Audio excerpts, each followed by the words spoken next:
Marcos 9, 30 a 32. Eu vou ler e peço aos irmãos que acompanhem nas suas Bíblias. E tendo partido dali, passavam pela Galileia, e não queria que ninguém o soubesse, porque ensinava os seus discípulos e lhes dizia: o Filho do Homem será entregue nas mãos dos homens, e o matarão, mas 3 dias depois da sua morte, ressuscitará. Eles, contudo, não compreendiam isto, e temiam interrogá-lo. Vamos orar. Nosso Deus, Pai Todo-Poderoso, Senhor, estamos diante de Ti, que é um Deus santo, um Deus sublime, maravilhoso, excelso, que habita em luz inacessível e olho jamais viu.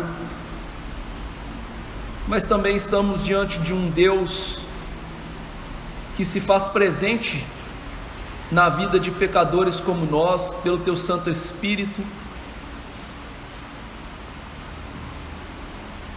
e nos dá graça,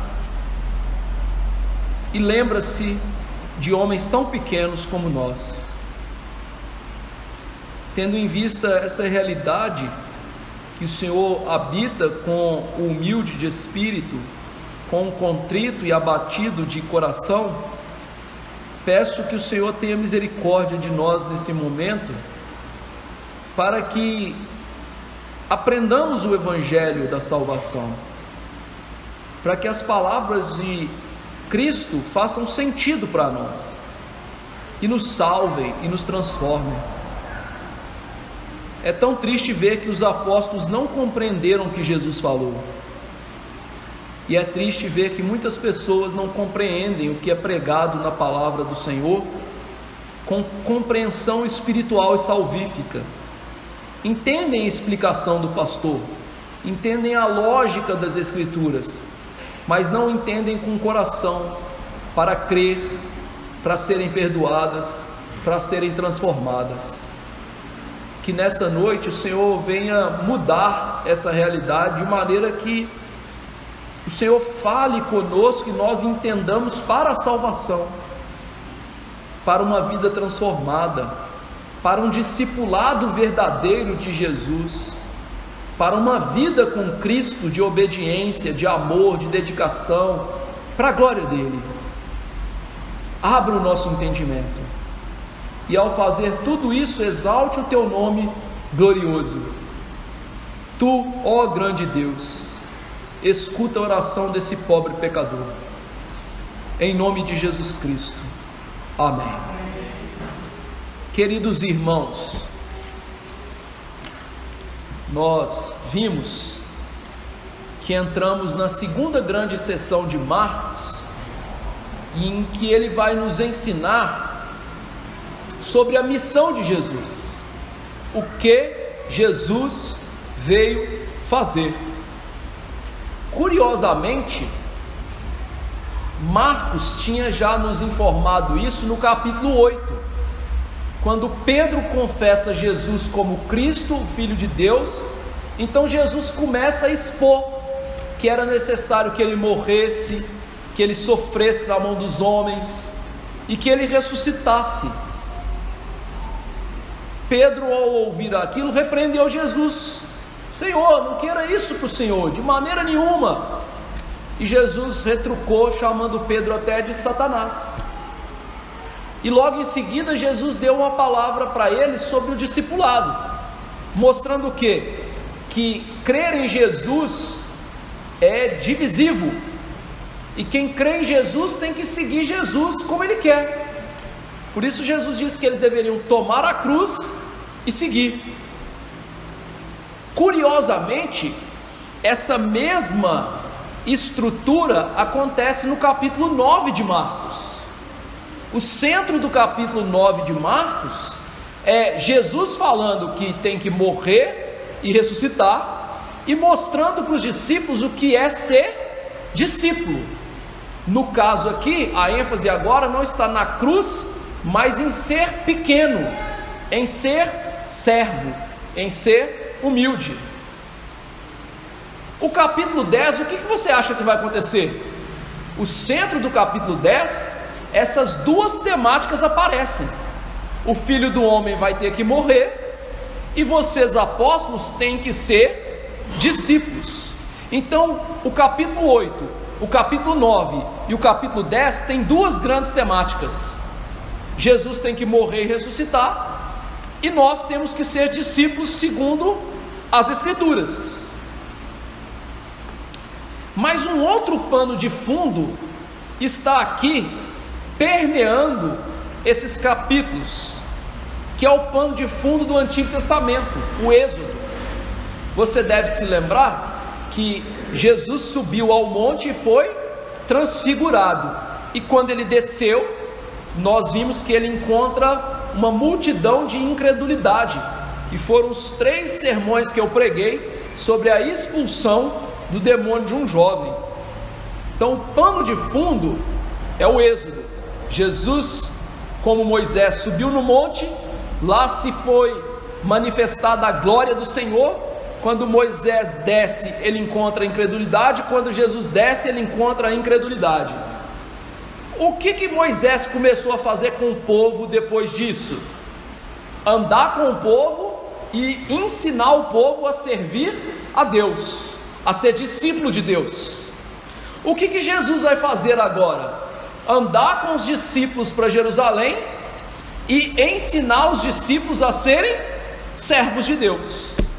Então o pano de fundo, o eco do Êxodo, em que Moisés ensina o povo através das leis de Deus a serem discípulos de Deus, agora vai acontecer o mesmo com Jesus. Ele vai rumar para Jerusalém, e no meio do caminho, ou pelo caminho, ele vai dar as normas do discipulado, como servir a Jesus. E é isso que está acontecendo agora em Marcos. Mas esses 3 versos que nós vamos expor hoje, eles trazem para a gente a seguinte ideia, a seguinte temática principal: Jesus é o grande Salvador que se fez pequeno e se entregou aos pecadores para a nossa salvação. Então Jesus é um grande Salvador, mas voluntariamente ele se fez pequeno e se entregou aos pecadores, aos homens, para matá-lo para a nossa salvação. Esse é o evangelho que Jesus vai ensinar agora para os apóstolos. O verso 30 diz: e tendo partido dali, passavam pela Galileia, e não queria que ninguém o soubesse. Então esse verso começa mostrando o que? Jesus e os apóstolos deixaram a região do Monte da Transfiguração, que nós não sabemos a localização exata, e ele agora começou a entrar de novo na Galileia dos Gentios, onde ele tinha o seu ministério principal, lá em Cafarnaum, e ele começa a rumar lá para Cafarnaum com discípulos. E ele está chegando agora perto de cumprir a sua derradeira missão, que é morrer. Ele vai passar mais uma vez ali em Cafarnaum e depois rumar para Jerusalém e morrer. Mas antes de ele ir para Jerusalém e morrer, Jesus continua e está terminando aquilo que nós chamamos na Bíblia de ministério do retiro. O que é esse ministério do retiro? Foi essa parte do ministério de Jesus que nós vimos aqui em Marcos, que a multidão pouco apareceu. Jesus começou a caminhar com os discípulos de maneira mais furtiva. Ele não queria aparecer para a multidão, ele não queria ser reconhecido, ele evitou lugares de aglomeração. E qual o objetivo de fazer isso? Em primeiro lugar, segundo o puritano Matthew Henry, Jesus fez isso porque aquela multidão não recebeu como o verdadeiro proveito do ministério de Jesus, que era humilhação deles, serem salvos, deixarem o pecado, reconhecê-lo como Salvador. Então, como aquelas pessoas elas não foram beneficiadas salvificamente pelo ministério de Jesus, mas elas queriam ver sinais, queriam ver maravilhas, queriam comer pão que Jesus multiplicava. Jesus começou a andar de tal maneira que não atraísse tanta multidão para perto dele. Ele queria evitar a multidão, evitar aglomerações. E ele fez isso, em segundo motivo, porque ele queria ensinar os apóstolos sua real missão. E envolvendo multidão, envolvendo curas, envolvendo sinais, não haveria tempo e nem sossego para Jesus fazer o discipulado acontecer. Então Jesus evitou a multidão agora para passar tempo com os apóstolos. É interessante, meus irmãos, que Jesus continua hoje querendo passar tempo conosco, não da mesma maneira, mas ele continua querendo nos discipular e passar tempo conosco. Por exemplo, há uma ordem de Jesus para nós entrarmos no nosso quarto, fecharmos a nossa porta, lermos a palavra em segredo e orarmos em segredo, e lá ele estaria conosco. Ou seja, esse Jesus que andou com os apóstolos, mas que agora está no céu, ele não está distante de nós de tal maneira que ele não queira mudar nossos corações, ensinar-nos a palavra, fazer com que sejamos verdadeiros discípulos. Não, ele continua fazendo isso, continua querendo tempo conosco, mas tem um grande problema: nós não queremos passar tempo com Jesus. Nós não queremos ordenar nossa vida de tal maneira que tenhamos um tempo sossegado no nosso quarto, com a nossa Bíblia, com o nosso livro, com o nosso catecismo, com as nossas orações, para aprender de Jesus e sentar aos pés do Mestre. Isso se tornou algo irrelevante para nós. E nós temos um segundo erro na igreja, é que Jesus também usa pessoas para nos discipular. Mas hoje são poucos aqueles que querem dispor do seu tempo para discipular novos cristãos, andar com eles, gastar saliva ensinando o Evangelho. Jesus não queria multidão porque ele precisava de tempo e sossego para ensinar a palavra, e é algo que nós precisamos hoje com as pessoas: tempo e sossego para ensinar os nossos familiares em casa a Bíblia, tempo e sossego para ensinar alguém lá do nosso trabalho a Bíblia, tempo e sossego para ensinar vizinhos, amigos, familiares não crentes as Escrituras. Nós precisamos fazer o que Jesus fez aqui: investir tempo e sossego para sermos discipulados por Jesus, no nosso íntimo com Ele, mas também sermos instrumentos de Jesus para instruir pessoas. A questão é: por que Jesus precisava disso? E Jesus quer que usemos esse tempo dessa maneira. Jesus precisava quebrar convicções erradas dos apóstolos. Os apóstolos tinham convicções erradas sobre ele, sobre o papel do Salvador. Para eles, o Salvador que eles queriam era alguém que sentasse no trono de Davi, derrotasse Roma e reinasse o mundo a partir de Jerusalém. Mas essa visão que os apóstolos tinham estava muito distante da visão bíblica de Messias. Então, como esses homens seriam os responsáveis pelo discipulado daqui para frente na igreja, quando Jesus fosse para a glória celeste?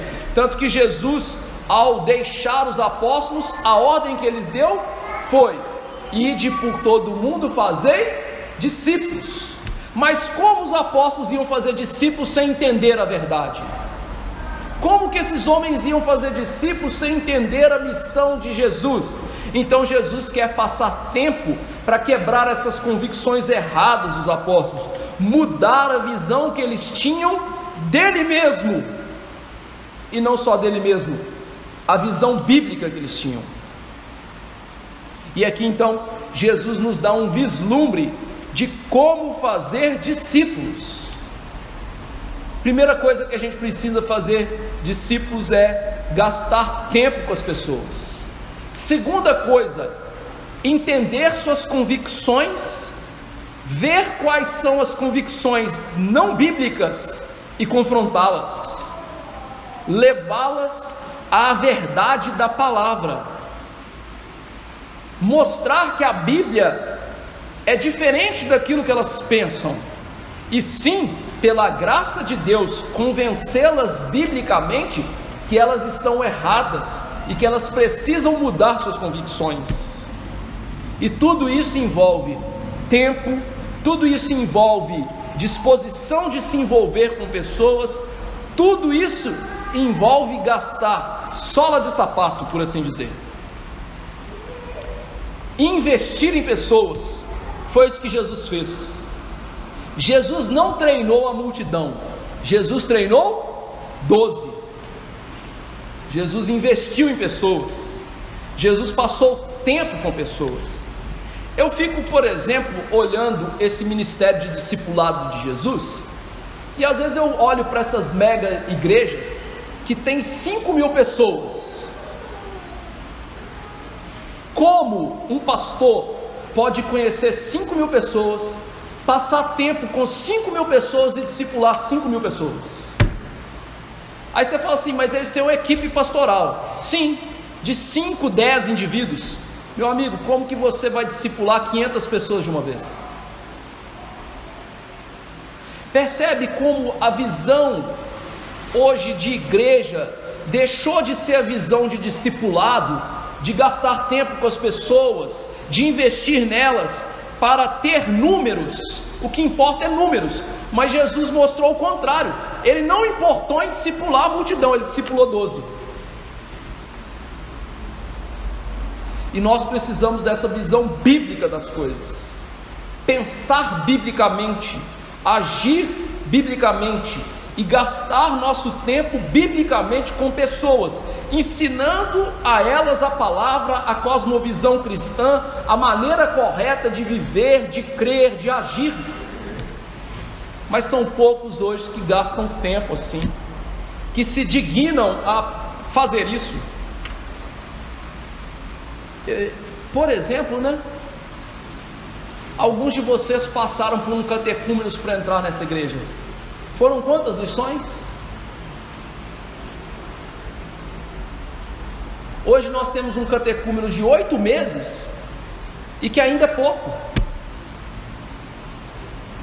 Mas isso é gastar tempo, isso é passar tempo com pessoas, isso é ensinar a doutrina para as pessoas. E, queridos irmãos, nós não temos percebido as consequências da falta de discipulado na igreja. Qual é a consequência? Olha, se pessoas não são discipuladas e confrontadas naquilo que elas pensam que é antibíblico e não são levadas à verdade da palavra, elas agora fazem parte da igreja, mas elas ainda se parecem com o quê? Com o mundo. E consequentemente, como que a igreja vai se parecer? Com o mundo. Só que tem um grande problema nisso. Tiago disse que aquele que quer ser amigo do mundo é inimigo de Deus, que aquele que se apega ao mundo, vê como o mundo, age como o mundo, pensa como o mundo e vive como o mundo, não é amigo de Deus. Então nós temos visto que as igrejas de Deus hoje têm poucos amigos de Deus, poucos discípulos, poucos que são realmente aqueles que querem ser discipulados, são discipulados e querem levar outros a serem discipulados.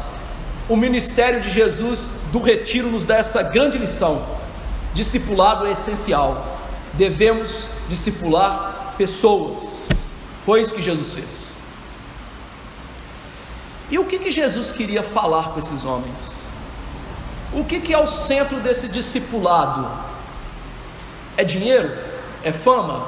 É cura? É riqueza? É uma vida do nosso jeito? Não, o centro do discipulado é o Evangelho.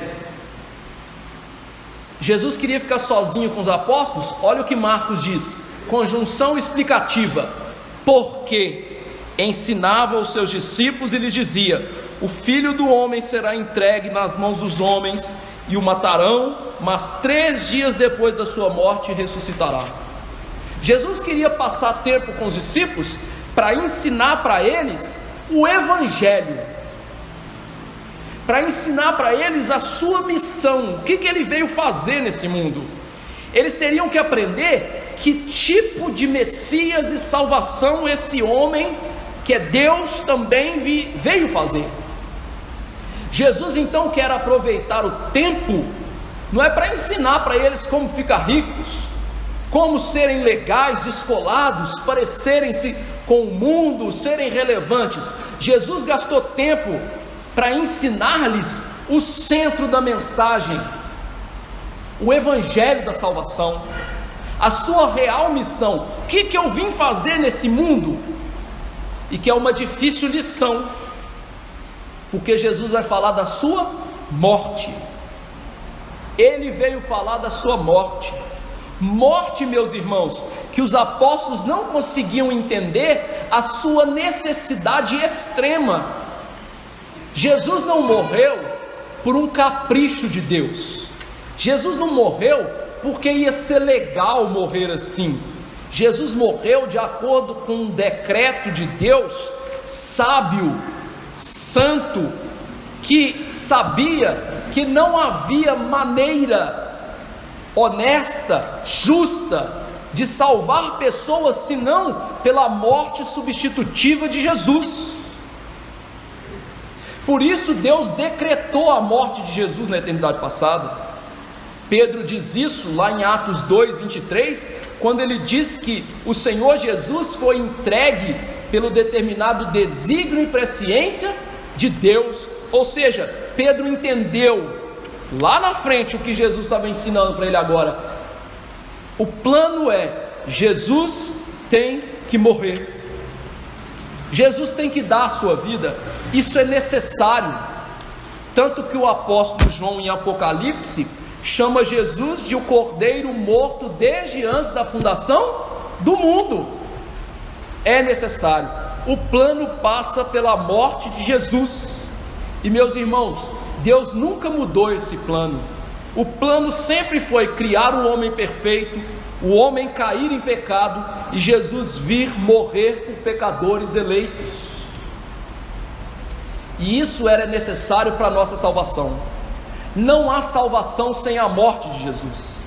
A Bíblia diz que o pagamento da nossa dívida é impossível para nós. O salmista no Salmo 49 diz que é impossível o homem remir a sua alma. Querido irmão, se você não tem noção do tamanho da sua dívida diante de Deus, eu quero dizer que você está diante de um Deus infinito e eterno. Então a sua dívida diante de Deus é infinita e eterna.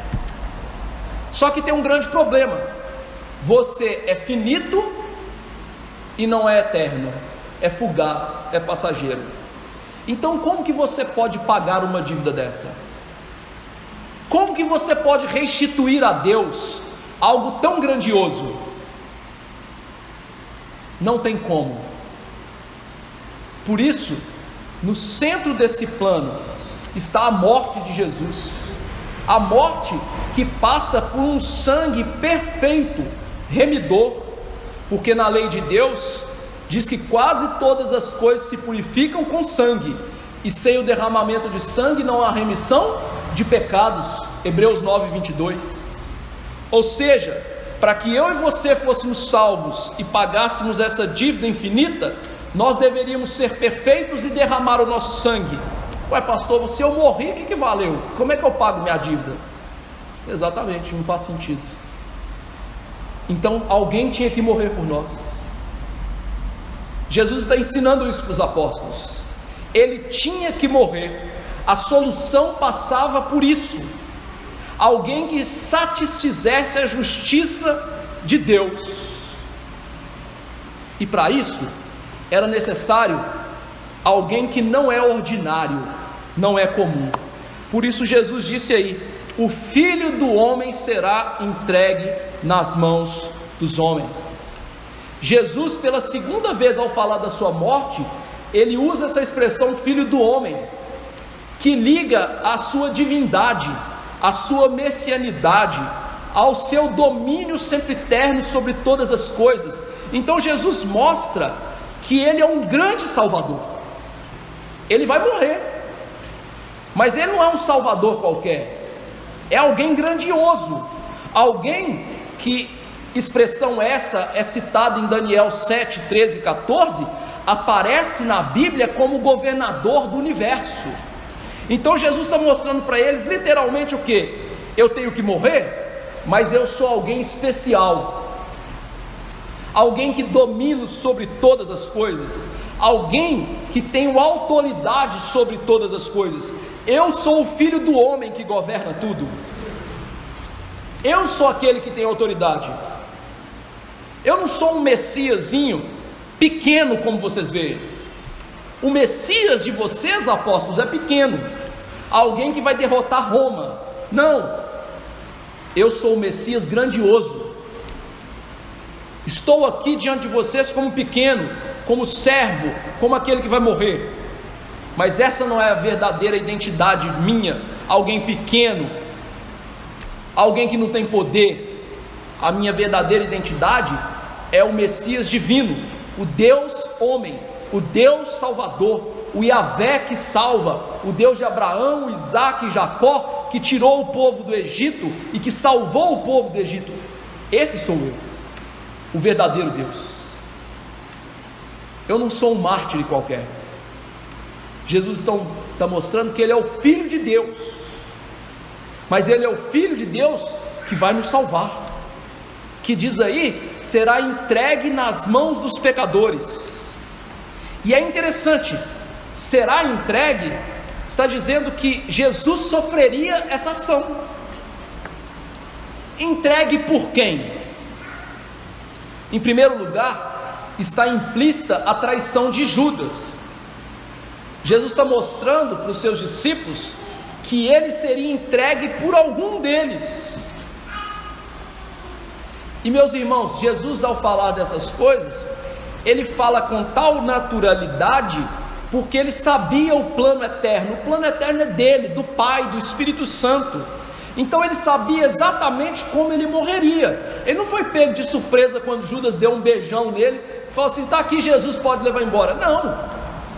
Tanto que quando Jesus multiplicou os pães e falou para aquele povo todo: olha, vocês estão aqui porque vocês estão vendo sinais, vocês têm que identificar comigo, e eles foram embora. Jesus voltou para os apóstolos e diz assim: não escolhi vós em número de 12, contudo um de vocês é diabo.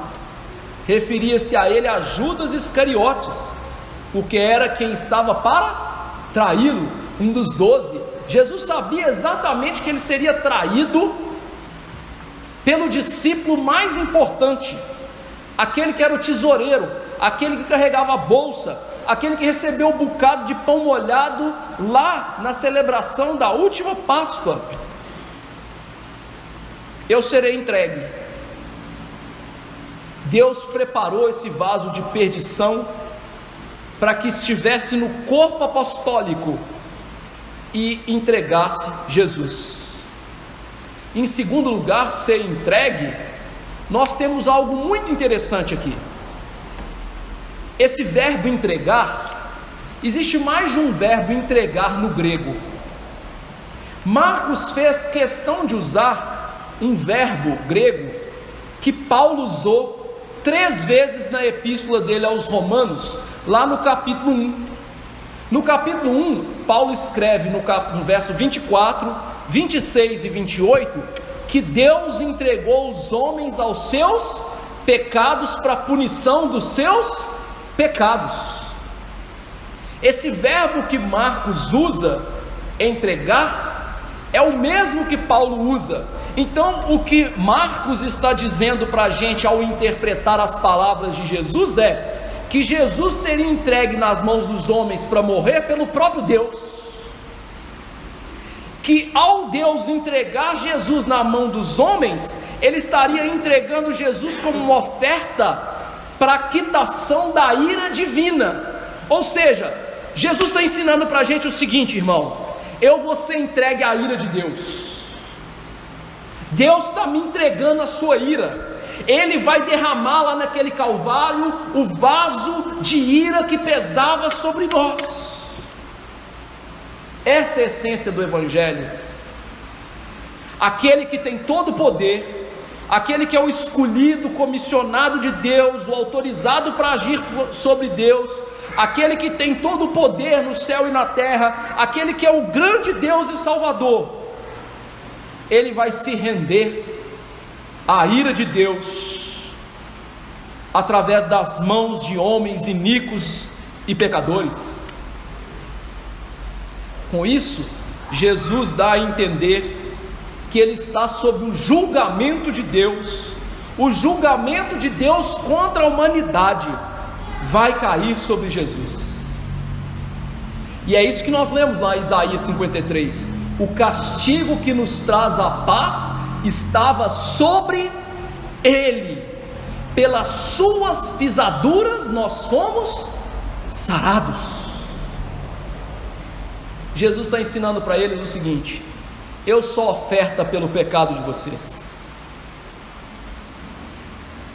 A minha morte é necessária porque é ela que vai perdoar o pecado de vocês. E quando Jesus se entrega então para sofrer a ira de Deus, ele abriria uma fonte de perdão inesgotável, infindável. Jesus não morreria uma morte qualquer, irmãos.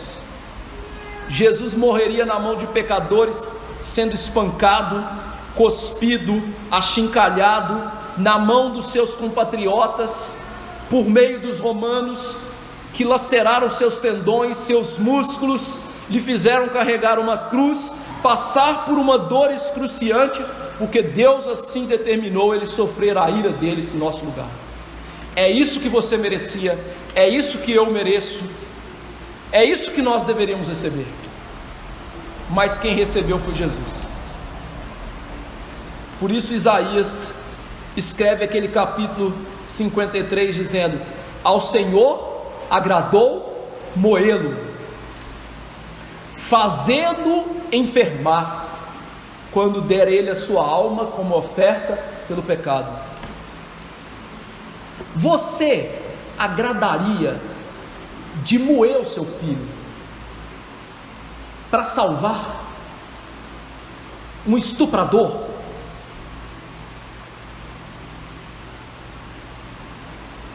Foi isso que Deus fez para te salvar. E aí você fala assim: pastor, você pegou um estuprador, você é tão ruim quanto ele, talvez até pior, talvez só não tenha coragem de fazer o que ele fez.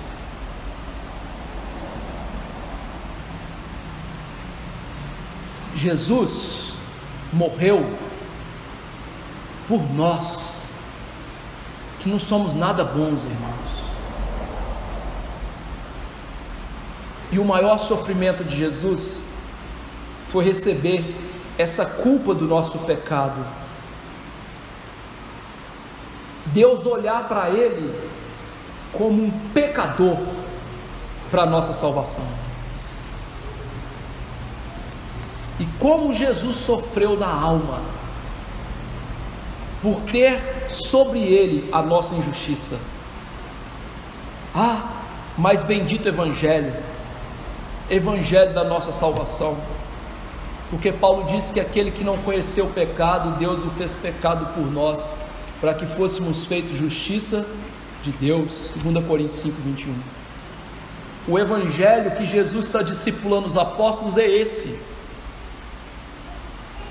que ele seria entregue nas mãos da liderança corrupta de Israel, dos homens que deveriam reconhecê-lo, amá-lo, ensinar sobre ele, fazer a multidão se devotar, seriam aqueles que odiariam a ele e o levariam àquela cruz do Calvário, porque as suas obras eram más. O evangelho do discipulado é o evangelho que o nosso Salvador sofre, que o nosso Salvador é rejeitado por nós, que o nosso Salvador morre como alguém vil numa cruz, recebendo todo o nosso pecado. Para quê? Para que a gente recebesse a justiça de Deus, para que a dívida que eu disse para vocês, que é eterna e infinita, pudesse ser cancelada. Por isso, quando Paulo olha para a morte de Jesus, lá em Colossenses ele diz assim: tendo cancelado o escrito de dívida que pesava contra nós e era prejudicial, que constava de ordenanças, o Senhor removeu e cravou inteiramente naquela cruz. Ou seja, a morte de cruz não é derrota, não é vergonha, é vitória. É isso que Jesus queria que eles entendessem. O Filho do Homem vai vencer através daquilo que vocês acham que é uma derrota. O Filho do Homem vai receber o louvor dos anjos e do próprio céu por causa de morrer por vocês. Agora veja que o Evangelho só é completo se Jesus não ficar no túmulo. Por isso ele diz: depois de 3 dias ressuscitará.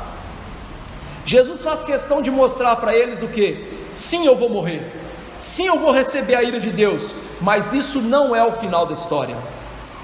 Ele termina falando o que? O Filho do Homem, depois de 3 dias, ressuscitará. Meus irmãos, essa expressão 3 dias de Jesus é um hebraísmo.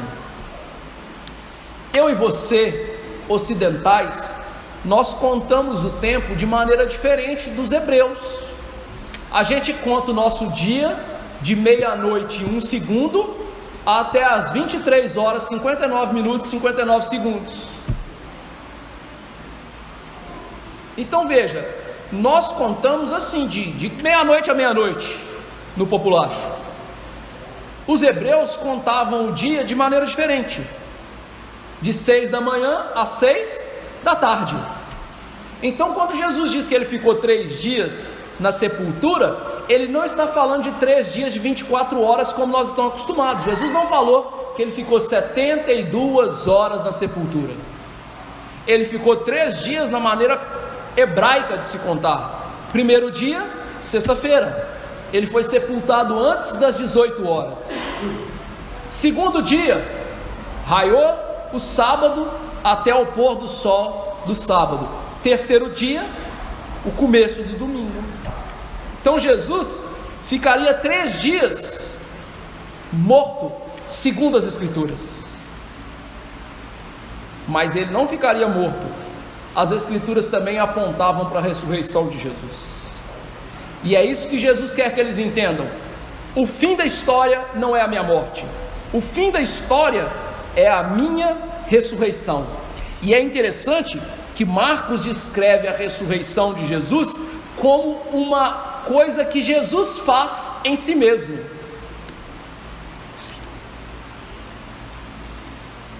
Nós temos casos de pessoas que morreram e foram ressuscitadas, tanto na Bíblia como por milagre, como pessoas que foram ressuscitadas naturalmente, que a gente chama de através da manobra RCP, né?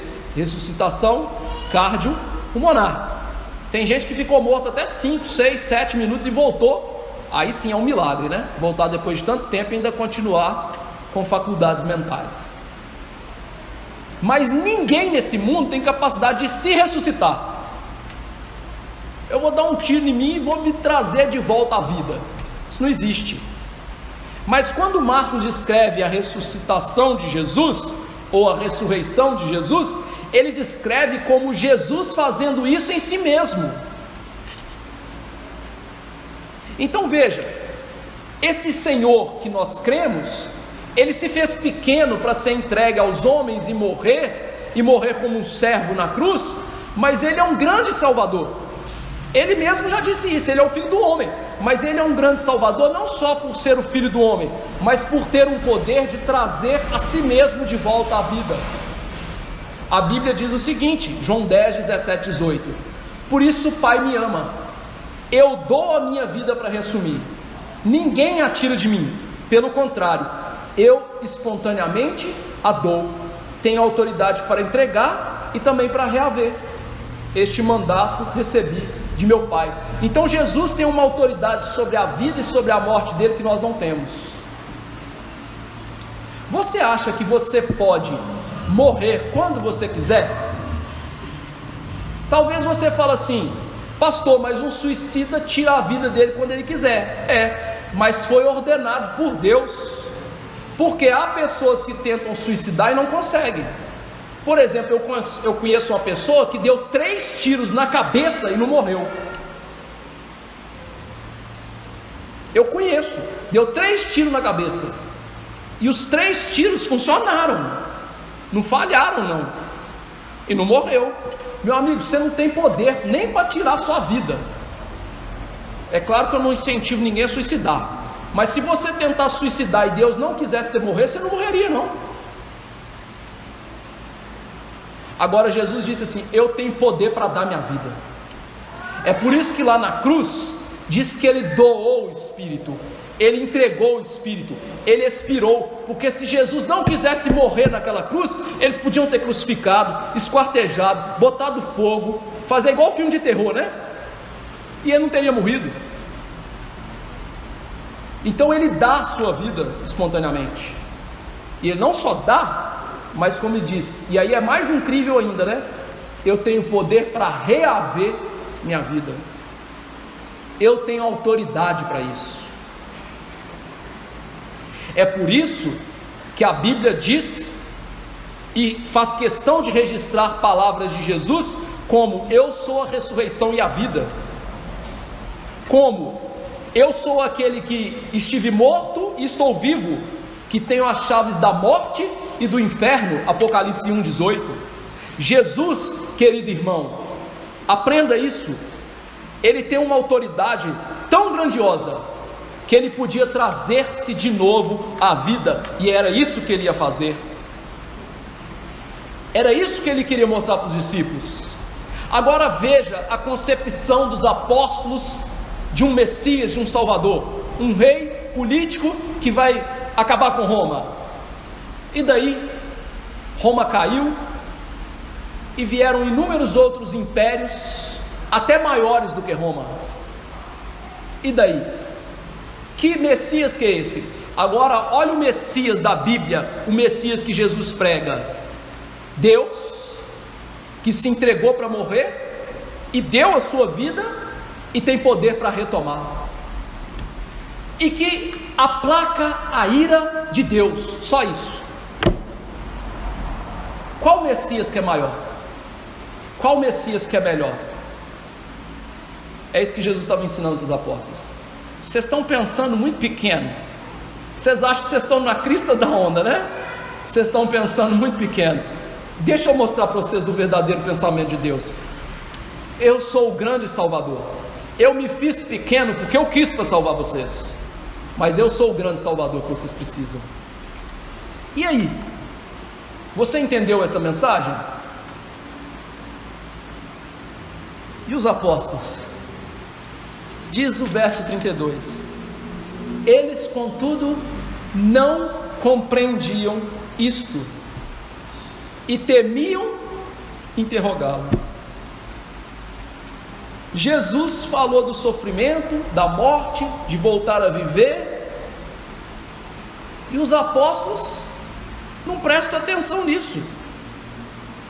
Meus irmãos, os apóstolos aqui, eles são como se a gente estivesse olhando no espelho, sabe? Eles nos representam, homens fracos, de pequena fé, de fé titubeante, como a gente viu o pai daquele menino: me ajuda na minha falta de fé, porque eles acabaram de ouvir que Jesus é um Messias tão grande que tem poder para tomar sua vida de volta, que a história ia terminar bem, com Jesus vencendo não Roma, mas o pecado, Satanás, aplacando a ira de Deus.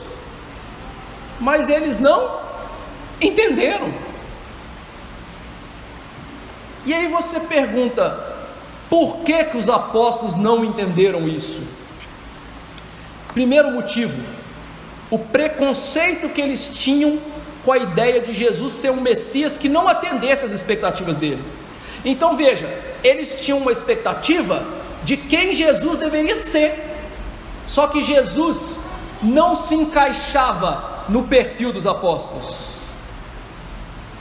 Eu vou dar um exemplo aqui muito bobo para você entender. Imagine que você estivesse procurando um esposo, uma esposa, né? E aí você faz uma listinha do que tem que ter, né? E aí você faz uma listinha lá: ruiva, olhos azuis, sardinha, 1,70 m, inteligente, estudiosa, caprichosa, boa dona de casa e tal, e faz uma listinha interminável. Eu sei que você não vai encontrar ninguém assim, né? Aí quando você acha uma pessoa que assim parece muito com isso, assim, mas meu amigo, minhas necessidades todas não foram atendidas, não está bom não. O que os apóstolos estão fazendo com Jesus aqui é isso: olha, nós temos uma expectativa de Messias que não é igual Jesus se apresenta, então para nós não serve, não dá. O Messias da Bíblia, o Messias verdadeiro, que morre na mão dos pecadores, desafia os apóstolos, não entra no checklist deles. Por isso o Dewey Mulholland, ele diz o seguinte: a perplexidade dos discípulos aumenta quando eles ouvem que ele vai ser entregue na mão dos homens. Por quê? Porque eles não entendem isso, e eles entendem que quem governa exerce soberania, domina e não se entrega. Ou seja, a concepção que eles tinham de governo, de domínio, era de alguém que manda e não de alguém que morre.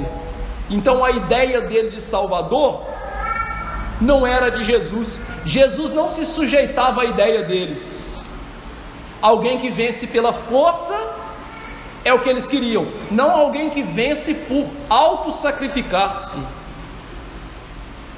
Mas veja uma coisa: Jesus, ao pregar o Evangelho, está querendo resolver esse problema neles, quebrar a visão de mundo que eles têm. Por isso, queridos irmãos, o Evangelho, ele é contrário à visão de mundo que nós nascemos e desenvolvemos na nossa vida. Querido irmão, péssima notícia para mim e para você: eu e você nascemos pecadores. Então, quando nós começamos a enxergar o mundo, nós enxergamos o mundo através do óculos do pecado. Por que você acha que seu menininho lá de 1 ano faz pirraça? Porque ele tem uma ótica pecadora de vida, que ele é o centro, que se as coisas não são do jeito dele, ele tem que fazer ser do jeito dele. Isso é uma visão de mundo que? Pecaminosa. E ao longo da vida nós crescemos reforçando, aumentando nossa visão, nosso óculos pecador. Então, quando nós interpretamos o mundo, interpretamos a Bíblia, interpretamos as coisas da religião, as coisas da prática da vida, os nossos óculos, as nossas lentes, são lentes pecadoras, e a gente enxerga as coisas segundo o nosso pecado. O que o Evangelho faz? Quebra esse óculos, joga fora e te dá novas lentes para você enxergar direito. E é isso que Jesus está querendo fazer com eles. Ele está querendo tirar deles a lente de enxergar as coisas do ângulo deles, pecaminoso, tacanho, humano, serviçal ao pecado, para dar para eles lentes do plano eterno de Deus, das coisas da Bíblia, da visão eterna do Senhor sobre o mundo, sobre a realidade. O que Jesus está querendo fazer com os discípulos é: abandonem a visão de mundo errada que vocês têm. E querido irmão, ser crente, ser discípulo, é fazer isso, jogar fora a lente do pecado e ver as coisas através da visão correta do Evangelho. Então, quando você olhar para a Bíblia, você vai ter a visão correta da Bíblia. Eu vou dar um exemplo. 1 Timóteo 2,12, Paulo dá uma ordem dizendo assim: eu não permito que a mulher ensine e nem exerça autoridade de homem na igreja, Ou seja, a mulher não pode pregar na igreja e nem ser presbítero ou diácono na igreja. Essa é a ordem de Paulo, certo? Se você olhar para esse texto com a sua cosmovisão pecadora, você vai interpretar esse texto da seguinte maneira: Paulo era machista, ou a Bíblia não serve para dar ordens na minha vida hoje, porque passaram-se 2000 anos, ou isso é radicalismo. Agora, se você tem uma visão do Evangelho, a visão bíblica, redentiva, transformadora, você vai olhar e falar assim: eu não posso ouvir, estar, participar de uma igreja onde uma mulher é pastora e prega. Ou seja, a Bíblia, o Evangelho, vai mudar a nossa visão de mundo de todas as coisas. Todas as coisas. Quais todas as coisas, pastor? A maneira como você come, você dorme, você veste, você se recreia, você trabalha, como você lida com a sua esposa, com seus filhos, tudo. E ser crente é ter uma cosmovisão completa da Bíblia, não é parte dela. Ou seja, dar dízimo, eu não vou dar. Por quê? Porque eu estou sustentando pastor vagabundo. Então eu sou crente, mas eu acho que eu não devo dar o dízimo. A Bíblia manda dar? A Bíblia manda devolver? Então o problema é seu com o que você pensa. Você tem que fazer. Você não é chamado aqui para pensar para Deus. Você não dá conta, Ele já pensou por você. Você sabe me descrever o que é um quasar? Pastor, nunca ouvi falar disso. Você sabe descrever para mim uma anã branca? Não, falando de astronomia, coisa que eu gosto. Sei descrever para você. Você não sabe. Agora, há coisas que eu também não sei descrever na astronomia, como um buraco de minhoca e inúmeras outras coisas. Agora a questão é, se eu não consigo descrever as coisas simples da vida, você acha que eu tenho poder, autoridade para determinar o que é melhor para mim? Não. Então, amigo, você não é chamado para determinar as regras da sua vida, você é chamado para aprender as regras da Bíblia e obedecer. Isso é ser crente, em todas as áreas. Isso é discipulado cristão. Por que os apóstolos não entenderam? Cosmovisão errada. Mas o que está por trás de uma cosmovisão errada? Incredulidade. Nós acabamos de ler que Jesus chamou os apóstolos de uma geração incrédula. Eles não entenderam por causa da fé deles, que era fraca, que estava em lerdeza espiritual.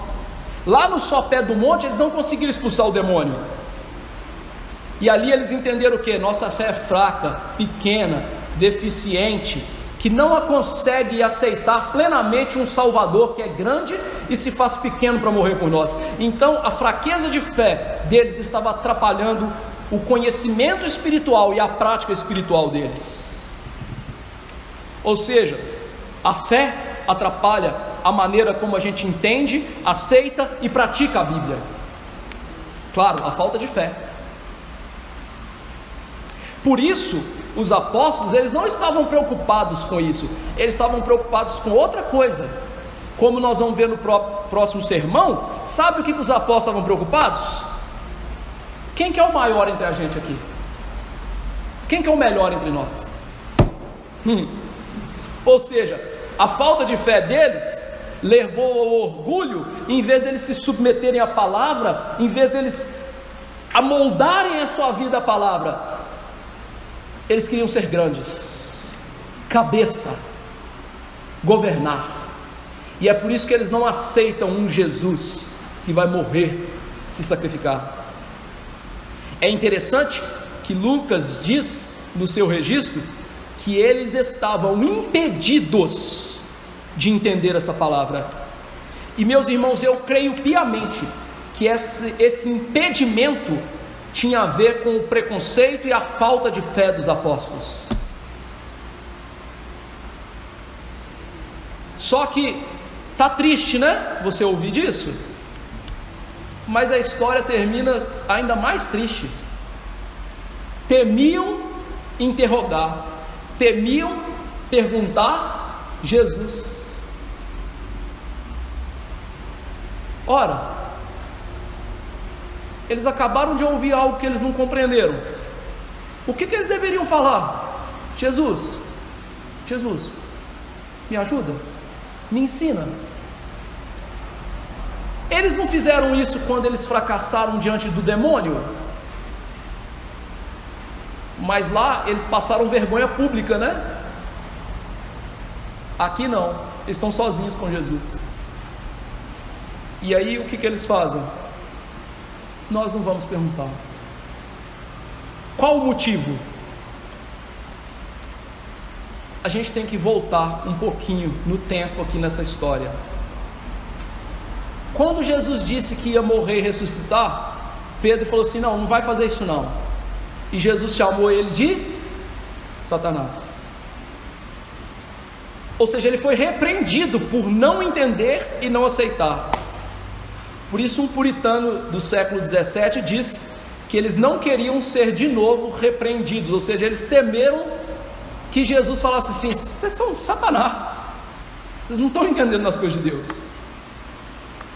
Em segundo lugar, é porque pecadores orgulhosos não querem mudar as suas concepções de mundo, a maneira como se deve enxergar as coisas.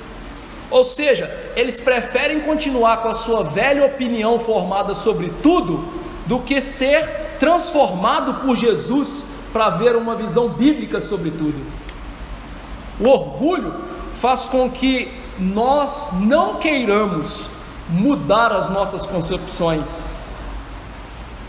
Então, qual que era a esperança dos apóstolos? Quando Jesus chegar em Jerusalém e o povo vê Jesus, vê os sinais de Jesus, vê o que esse homem ensina, ele vai ser rei. Quase aconteceu, né? Hosana ao filho de Davi. 7 dias depois, crucifica o filho de Davi. E onde estavam os apóstolos? Foram embora. Quê? Ficar no pé da cruz com esse homem? De jeito maneira. Sabe por que Marcos pôs essa história aqui? Ele queria começar a mostrar para a gente o discipulado, mostrando o que? O discipulado começa com o verdadeiro evangelho.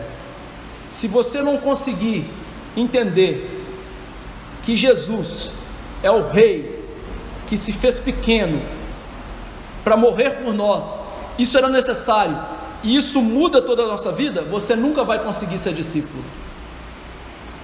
Porque quando Jesus te chamar para ser pequeno, e isso é ser discípulo, você não vai querer. Você vai querer que os outros lhe sirvam, mas você não vai querer servir os outros. O discipulado começa por uma visão correta do Salvador. Jesus é o Salvador do pecado. Jesus é o Salvador das nossas concepções erradas. Jesus é alguém que veio mudar a nossa vida em toda a estrutura dela, de dentro para fora, tudo. E com Jesus, meu irmão, não tem meio termo, ou é tudo ou é nada. Como viver esse texto? Primeira coisa é que nós que somos crentes sabemos que Jesus é a melhor pessoa de todas e é a maior de todas. No entanto, é preciso nós olharmos para Jesus também, vendo que ele se tornou o menor de todos, que Jesus deixou que homens orgulhosos pensassem que ele não era nada, que até um dos seus discípulos o traíssem, que ele se tornou esse tipo de Cristo. E a pergunta que eu te faço é: você ama Jesus por isso? Você louva Jesus por ter se tornado um nada por você? E é esse Salvador que a Bíblia ensina que nós precisamos. E esse é o único Salvador que existe.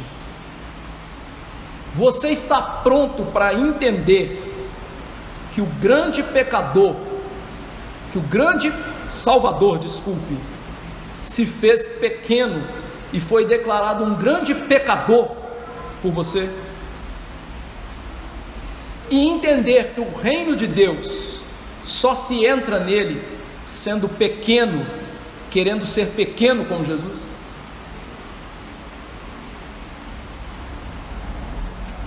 O reino do Senhor é de pessoas pequenas. O reino do Senhor é de discípulos que querem ser como o Senhor. Segunda aplicação. Nesse ensino, a gente vê a imensa importância da morte e ressurreição de Jesus. Não foi em vão, meus irmãos, que Jesus lembrou isso aos apóstolos e mais adiante vai continuar ensinando isso dos apóstolos. E não foi em vão que os evangelistas registraram isso. Jesus e eles queriam que nós soubéssemos que a sua morte foi a grande finalidade pela qual ele veio ao mundo. Jesus queria nos lembrar que pela sua morte o grande problema do universo seria solucionado. Sabe qual é a maior questão do universo? A maior pergunta de todas?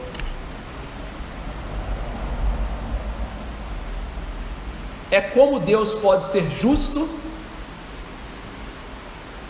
e declarar pecadores justos ao mesmo tempo. A resposta para isso é a morte de Jesus. Deus é justo por punir pecados em Jesus. Então ele nunca deixa de ser justo. Ele sempre pune pecados. E Deus pode ser o justificador, porque Jesus obteve para nós justiça plena, satisfez a justiça de Deus.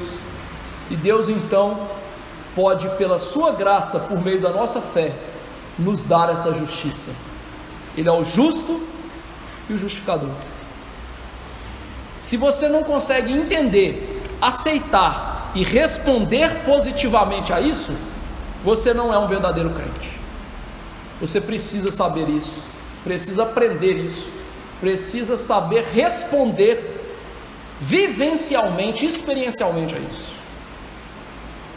Nunca se esqueça deste dilema maior da humanidade. A encarnação, o exemplo, as palavras, os sinais são todos muito importantes. Mas a nossa maior atenção tem que estar voltada para essa cruz e para essa ressurreição que tratam do Deus justo e justificador de todo aquele que crê.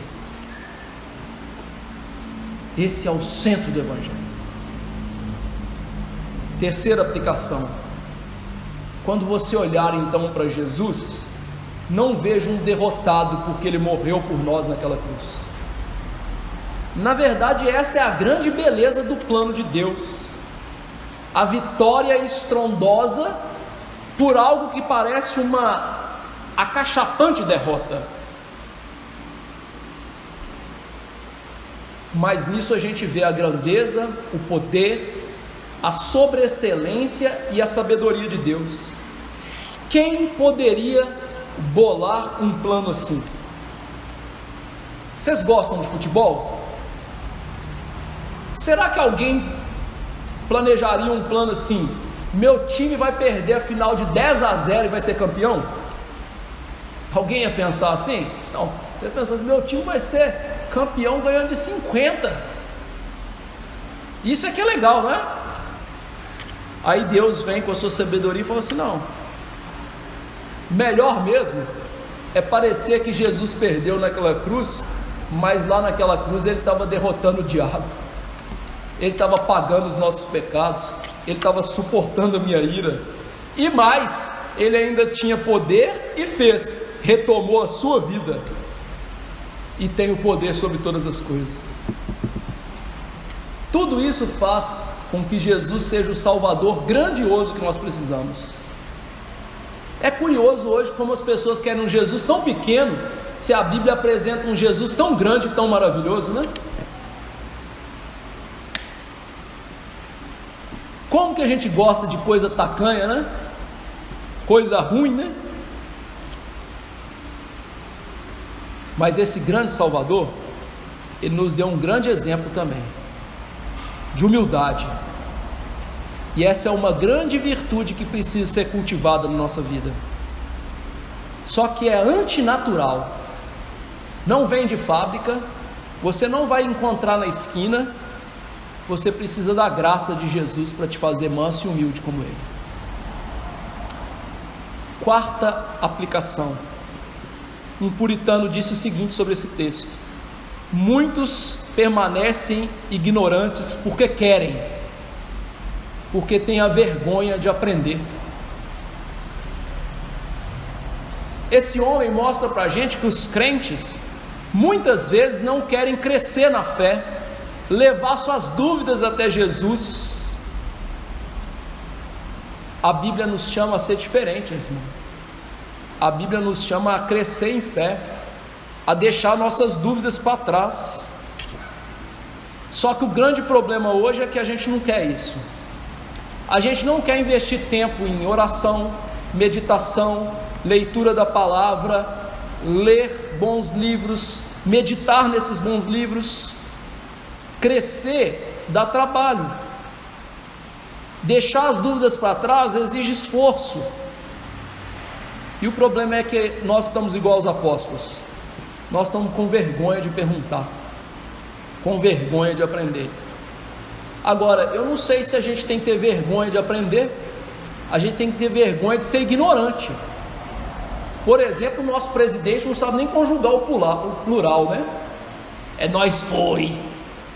Tinha que ter vergonha de ser retardado. Agora, no nosso mundo hoje, parece que ser burro, apedeuta, ignorante é que presta. É a cultura da ode à idiotice. A Bíblia não chama a gente a ser assim. A Bíblia chama a gente a ter uma cultura de aprendizado, de esforço, de dedicação. Por quê? Porque isso vai nos fazer humildes. A gente acha que o humilde é o ignorante. Não, o ignorante é o orgulhoso, porque ele não quer aprender, ele não quer deixar de ser ignorante. Está vendo como as coisas são ao contrário? Isso é cosmovisão bíblica que nós precisamos de ter. Então queira aprender a palavra, queira estudar as coisas do cristianismo. Quinta aplicação: a lentidão dos discípulos no tocante a essas coisas espirituais aparece novamente, e no momento nevrálgico que Jesus ensina sobre morte e ressurreição. Então, nessa história, como o ensino de Jesus sobre morte e ressurreição estava contrapondo a ignorância dos apóstolos, a falta de instrução dos apóstolos, nós temos que aplicar isso na nossa vida ao quê? A não sermos como eles aqui, e ao olhar para a instrução de Jesus e ver só trevas, e ver só o nosso preconceito, nossas opiniões que obscurecem a verdade. O que a gente tem que fazer é ao contrário, pedir a Deus que quebre os nossos preconceitos e ilumine os nossos olhos espirituais, e abra o nosso coração para quê? Para que sejamos aptos para aprender, receber e viver a verdade. Infelizmente, nesse texto, a gente não pode seguir o exemplo dos apóstolos. E a gente tem que ser rápido em deixar os nossos preconceitos e opiniões antibíblicas para trás. Sexta aplicação. Esse evento mostra para a gente a importância da cosmovisão, isto é, a maneira como nós enxergamos o mundo. A maneira como você enxerga as coisas é muito importante. Discípulos estão perdendo muito do ensino do Senhor por causa da sua cosmovisão equivocada, em não querer deixar que a visão bíblica atrapalhe suas vidinhas antibíblicas. Isso aconteceu com eles e acontece conosco hoje. Quando eu e você, a gente não quer deixar a nossa cosmovisão para trás, a gente não vai conseguir entender direito quem é Cristo, sua mensagem, suas regras, a vida que Ele quer para nós. Infelizmente, muitos, entre aspas, crentes hoje, querem viver uma vida cristã com a sua concepção mundana de mundo, mundana de vida, de emprego, de família, de salário, de viagens, de carros, de tudo mais. Mas Deus chamou a gente moldar tudo pela sua palavra. Tudo. Então, em último lugar, eu e você, queridos, somos chamados nessa noite pelas Escrituras a ter uma visão de mundo, suas práticas, suas realidades, não de acordo com os nossos corações, não de acordo com as nossas filosofias, com as vãs filosofias deste século, aquilo que esse mundo quer nos ensinar. Nós somos chamados hoje a nos submeter à Bíblia e nada mais. A única regra de fé e prática.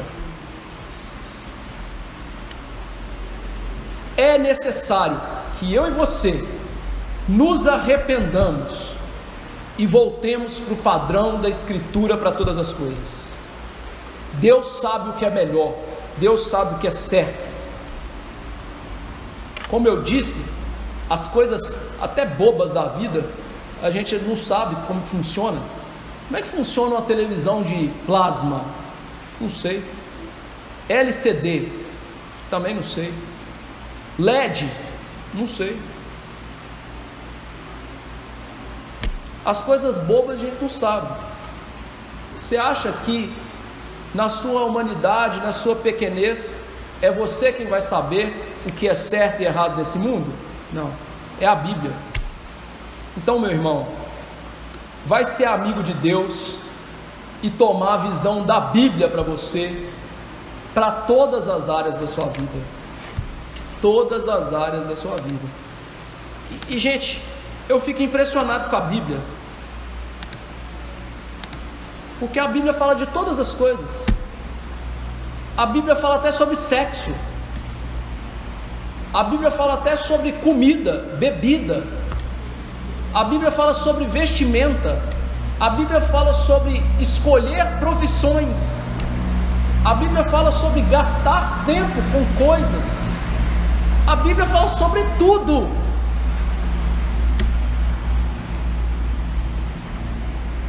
Por isso ela é a única regra de fé e de prática. Não seja você essa regra. Você não tem poder para isso. Seja a palavra de Deus na sua vida.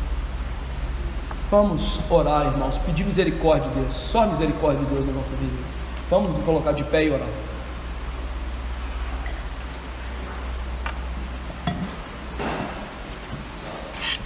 Ó Deus,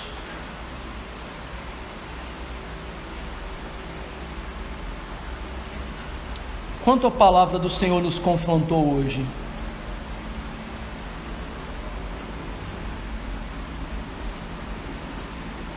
Infelizmente, nós ainda queremos cochear entre dois pensamentos. Somos homens e mulheres de ânimo dobre, que querem um Jesus Salvador, mas muitas vezes não querem um Jesus Senhor, que nos dá a visão correta sobre todas as coisas e que muda a nossa cosmovisão, deixando uma visão de pecado para uma visão bíblica, uma visão divina sobre todas as coisas. Eu quero confessar o nosso pecado, da nossa igreja, da igreja do Senhor espalhada na face da terra, Deus. Nós vivemos num tempo, e eu digo para vergonha nossa, e cabe a nós o corar de vergonha, que os cristãos querem servir a Jesus à sua maneira. Parece que o cristianismo virou como se fosse uma pizzaria, é a moda da casa. Ó Deus, que vergonha diante do Senhor. Eu agora estou envergonhado, minha vontade era sumir, nem existir agora, porque nossa visão de mundo tem sido muito mais do nosso pecado, do nosso coração, do nosso orgulho, do que das Escrituras. Nós, ó Deus, nem nos dignamos a aprender o que a Bíblia fala sobre a vida nas partes práticas dela.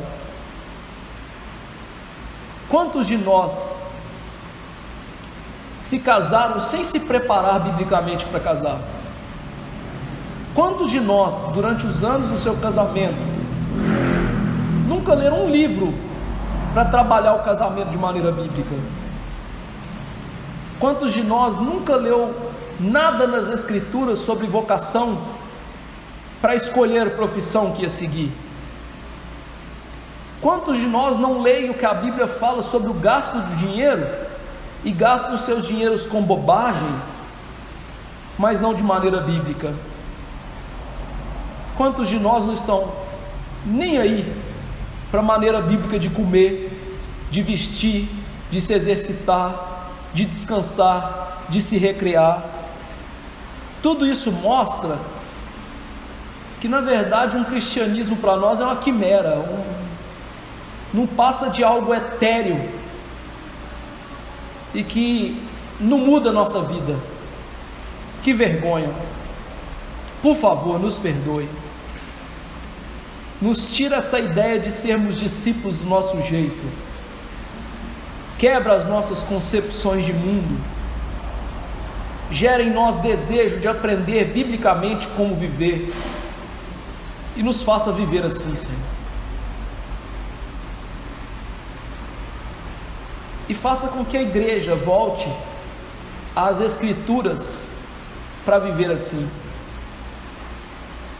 E é impressionante o quanto nós somos desonestos diante do Senhor, porque nós reclamamos do mundo, sua impiedade, seu afastamento das coisas do Senhor, sua injustiça, mas nós esquecemos que Jesus nos chamou para ser sal e luz pela cosmovisão cristã e prática dela. E aí nós colocamos a culpa no Senhor e nos demais pecadores, enquanto a culpa é nossa, que não aprendemos, vivemos e escolhemos o que é certo para nós, como disse Jó. Que o Senhor tire esse sentimento nosso de orgulho, nos lance ao pó, Senhor, para viver a palavra de verdade. Faça-nos como Jesus, nos faça pequenos, na verdade, nos faz ver que somos pequenos, porque pequenos nós já somos. Nos dê essa graça, graça que nos basta, nada mais é preciso, e que essa graça seja transformadora na minha vida, dos meus irmãos, da nossa igreja, da igreja do Senhor, e que aí sim voltemos a ser sal e luz, e abafemos as trevas na nossa geração.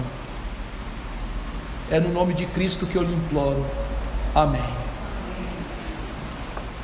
A graça do Senhor Jesus, o amor de Deus, o nosso Pai, e a consolação eterna do Espírito Santo estejam com os eleitos do Senhor hoje e para sempre.